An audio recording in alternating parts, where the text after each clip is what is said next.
بسم اللہ الرحمن الرحیم۔ پیارے دوستو، آج ہم قرآن کریم کے سورہ مائدہ سے رکوع نمبر 11 کو پڑھنے کی کوشش کریں گے۔ اللہ رب العزت سے دعا ہے کہ ہمارے دلوں میں قرآن کے نور کو اتار دے اور جو کچھ ہم پڑھیں اللہ رب العزت اس پر عمل کرنے کی توفیق و رفیق عطا فرمائے۔ آئیے شروع کرتے ہیں۔ رب کریم ارشاد فرماتا ہے، بسم اللہ الرحمن الرحیم، لعن الذین کفروا من بنی اسرائیل علی لسان داؤد وعیسی ابن مریم ذلک بما عصوا وکانوا یعتدون۔ ان لوگوں پر لعنت کی گئی جو بنی اسرائیل میں سے کفر کیا، جن لوگوں نے بنی اسرائیل میں سے کفر کیا، علی لسان داؤد وعیسی ابن مریم، حضرت داؤد علیہ السلام اور عیسیٰ بن مریم کی زبان پر۔ ذالک بما عصوا وکانوا یعتدون، یہ کیوں تھا، ان پر لعنت کیوں کی گئی؟ ایک تو یہ ہے کہ انہوں نے کفر کیا تھا جس کا پہلے ذکر ہے، اور دوسرا رب کریم ارشاد فرماتا ہے ذالک بما عصوا، یہ اس وجہ سے ہے کہ انہوں نے نافرمانی کی، وکانوا یعتدون، اور وہ حد سے بڑھنے والے تھے۔ اللہ رب العزت نے جن چیزوں کو حلال کیا تھا انہوں نے حرام کر دیا، اور جن چیزوں کو اللہ رب العزت نے حرام کیا تھا ان کو انہوں نے حرام کر لیا، تو یہ حد سے بڑھنا ہے۔ اس کے بعد رب کریم ارشاد فرماتا ہے کانوا لا یتناہون عن منکر فعلوہ، ایک تو انہوں نے نافرمانی کی تھی، اور اس کے علاوہ جو وہ گناہ کرتے تھے وہ یہ، کانوا لا یتناہون عن منکر فعلوہ، وہ اس گناہ سے، اس منکر سے، اس غلطی سے باز نہیں آتے تھے جو انہوں نے کیا۔ ایک اس کا دوسرا معنی یہ ہے کہ وہ ایک دوسرے کو گناہ سے روکتے نہیں تھے، باز نہیں کرتے تھے، منع نہیں کرتے تھے، اسی وجہ سے اللہ رب العزت نے ان پر لعنت بھیجی۔ لبئس ما کانوا یفعلون، کتنا برا ہے جو وہ کرتے تھے۔ اس کے بعد رب کریم ارشاد فرماتا ہے ترى كثيرا منهم يتولون الذين كفروا لبئس ما قدمت لهم انفسهم ان سخط الله عليهم وفي العذاب هم خالدون۔ تم ان میں سے بہت سے لوگوں کو دیکھو گے، ترى كثيرا منهم يتولون الذين كفروا، تم ان میں سے بہت سے لوگوں کو دیکھو گے جنہوں نے کفر کیا، ان کے ساتھ وہ دوستی کرتے ہیں۔ ایک وہ تو اللہ کی نافرمانی کرتے ہیں، اللہ نے جتنے حد کو مقرر کیا اس حد کو پار کرتے ہیں، وہ ایک دوسرے سے گناہ کو منع نہیں کرتے ہیں۔ اس کے علاوہ جو کافر ہیں وہ کافروں کے ساتھ دوستی کرتے ہیں، ہمراز بناتے ہیں۔ لبئس ما قدمت لهم انفسهم، کتنا برا ہے جو ان کا نفس ان کے لیے آخرت میں بھیجتا ہے، یعنی کتنا برا وہ کام کرتے ہیں اس دنیا میں جس کا رزلٹ، جس کا نتیجہ انہیں آخرت میں بھگتنا پڑے گا۔ رب کریم ارشاد فرماتا ہے ان سخط اللہ علیہم، کہ اللہ رب العزت ان سے ناراض ہوا، وفی العذاب ہم خالدون، اور آخرت میں وہ ہمیشہ جہنم میں رہیں گے۔ وفی العذاب ہم خالدون، اور وہ عذاب میں ہمیشہ رہیں گے۔ وَلَوْ كَانُوا يُؤْمِنُونَ بِاللَّهِ وَالنَّبِيِّ وَمَا أُنزِلَ إِلَيْهِ مَا اتَّخَذُوهُمْ أَوْلِيَاءَ، اور اگر وہ ایمان لے آتے اللہ پر اور نبی پر اور جو ان پر نازل کیا گیا، تو وہ کافروں کو دوست نہیں بناتے، کافروں کو ولی نہیں بناتے۔ وَلَكِنْ كَثِيرًا مِّنْهُمْ فَاسِقُونَ، لیکن ان میں سے بہت سے لوگ فاسق ہیں، گمراہ ہیں، جس کی وجہ سے وہ اللہ کے دشمنوں کو یعنی کافروں کو اپنا دوست بناتے ہیں۔ اس آیت کا ایک دوسرا معنی یہ ہے کہ وہ اگر ایمان لے آتے اللہ پر اور ہمارے نبی محمد صلی اللہ علیہ وسلم پر، اور ایک پہلا معنی کیا تھا کہ وہ اپنے نبی پر ایمان لے آتے اور جو ان پر کتاب نازل کی گئی توریت یا انجیل اس پر ایمان لے آتے، تو وہ کافروں کو دوست نہیں بناتے۔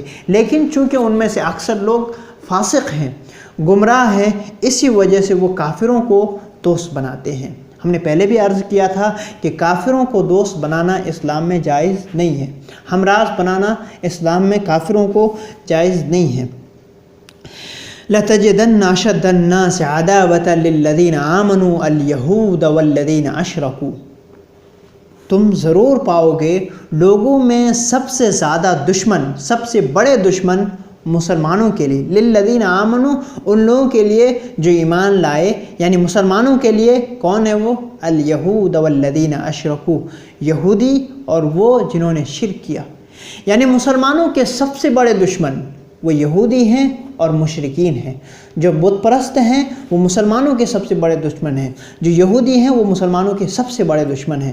وَلَتَجِدَنَّ أَقْرَبَهُمْ مَوَدَّةً لِّلَّذِينَ آمَنُوا الَّذِينَ قَالُوا إِنَّا نَصَارَىٰ، اور تم ان میں سب سے زیادہ قریب پاؤ گے مسلمانوں کے محبت اور الفت میں، یعنی مسلمانوں کے ساتھ محبت کرنے میں، ان کے ساتھ الفت کرنے میں دوسرے لوگوں کے بنسبت سب سے زیادہ قریب ان لوگوں کے پاؤ گے جنہوں نے کہا انا نصارا، ہم نصارہ ہیں، یعنی عیسائی دوسرے لوگوں کے بنسبت مسلمانوں سے زیادہ محبت کرتے ہیں۔ ذالک بان منہم قسیسین ورہبانا وانہم لا یستکبرون، اس کی وجہ یہ ہے کہ ان میں سے بہت سے لوگ عالم ہیں، بہت سے لوگ راہب ہیں، وانہم لا یستکبرون، اور وہ تکبر نہیں کرتے اور وہ گھمنڈ نہیں کرتے، اسی وجہ سے وہ مسلمانوں سے زیادہ قریب ہیں۔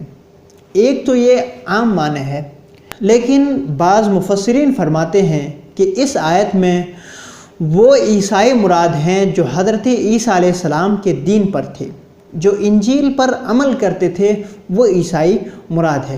ان کی دلیل کیا ہے؟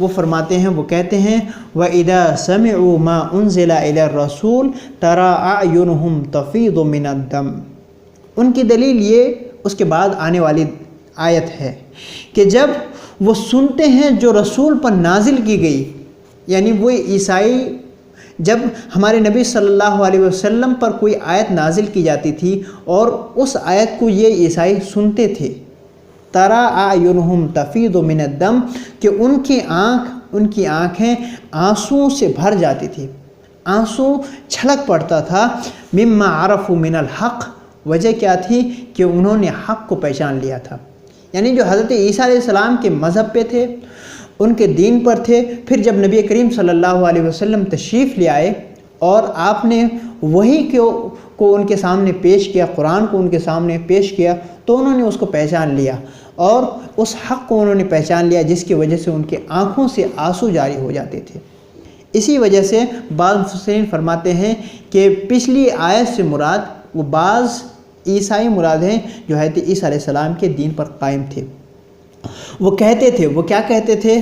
یقولون ربنا آمنا فاکتبنا مع الشاہدین، وہ کہتے تھے کہ اے ہمارے رب، ہم ایمان لے آئے تو ہمیں گواہ دینے والوں میں شمار فرما، ہمارا شمار گواہ دینے والوں میں لکھ دے۔ وما لنا لا نؤمن باللہ وما جاءنا من الحق، ہمیں کیا ہوا ہے کہ ہم ایمان نہ لائے اللہ پر اور جو ہمارے پاس حق آیا اس پر ایمان نہ لائے، ایسا نہیں ہو سکتا۔ یعنی جو حضرت عیسیٰ علیہ السلام کے دین پر قائم تھے وہ کہتے تھے کہ ہم کیوں نہ ایمان لے آئیں اللہ پر، اور جو ہمارے پاس حق بات آ گئی ہم اس پر ایمان کیوں نہ لائیں۔